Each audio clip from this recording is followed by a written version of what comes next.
سلام، رمضان مبارك. اليوم جبت لكم العسل، ضروري كنحتاجه ان شاء الله في رمضان باش نصايبوا به المعسلات. لاحظوا العسل كتيجي خاتر وزوين. نتوما كتحكموا في القوام ديالو. الا بغيتو على هذا الشكل اتبعوا الطريقه اللي غنقول لكم دابا. غناخذ 2 قوالب ديال السكر. انا بغيت هاد الكميه تكون عندي كثيره، نتوما اللي بغيتو غير كميه قليله يمكن لكم ديروا غير قالب ديال السكر. كتضيفوا معاه لتر من الماء. انا هنا عندي 2 قوالب ديال السكر، كنضيف لهم 2 طروق ديال الماء. كيف ما كتلاحظوا كنخوي الماء في القالب من الفوق. وبهذه المناسبه كنبغي نشكر كل واحد ساهم في المتابعه ديالي، كنقول له شكر خاص.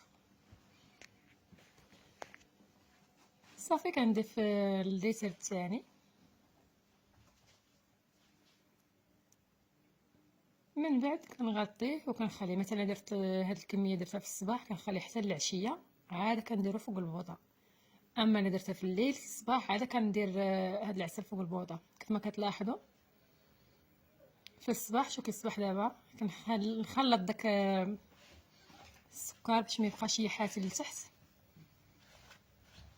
مع الصباح كتلقاه ذايب بحال ما هكا. صافي. وكنحتاج من بعد ما كنخلطو كنحتاج الليمون، الحامض، عواد ديال القرفه كيف ما كتلاحظوا في الصوره. الحامض كنحاول ندير شي حامضه اللي تكون كبيره، والليمون غير شي ليمونه صغيره. الا كنتو تبغيو المذاق ديال الزهر كيجي متواتي مع القرفه. انا كيعجبني المذاق ديال العسل بهذا الشكل. صافي كنديرو فوق البوطه العافيه اللي تكون مجهده، وكنسد الكوكوط وكندير الصفاره حتى تولي تصفر الكوكوط. عاد كنقص البوطه.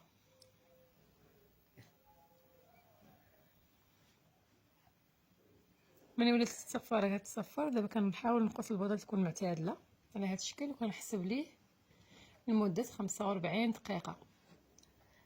من بعد كنلاحظوا ان اللون ديال الليمون مع الحامض تغير ليهم اللون ديالهم، كيصبح بني غامق. كنزول الحامض مع الليمون. من بعد ثم كتحكموا في القوام ديالو. كناخذ واحد المعالقه كندير فيها واحد شويه ديال العسل، كناخذه من الكوكو كنحطو في شي طوسي. لا باليا كنخلي واحد 10 دقائق لا باليا يجمد العسل. صافي كنعقب نطفي البوطه. لا باليا باقي العسل ما كيتماسكش كنعاود نزيد واحد 10 دقائق وبلا ما نسد الكوكوط. صافي كنخليه يبرد حتى الغد ليه. ولاحظوا كيفاش كيجي نحدو هو كيبرد هو تيتم غادي ويختار. بالصحه والراحه ورمضان مبارك على الجميع.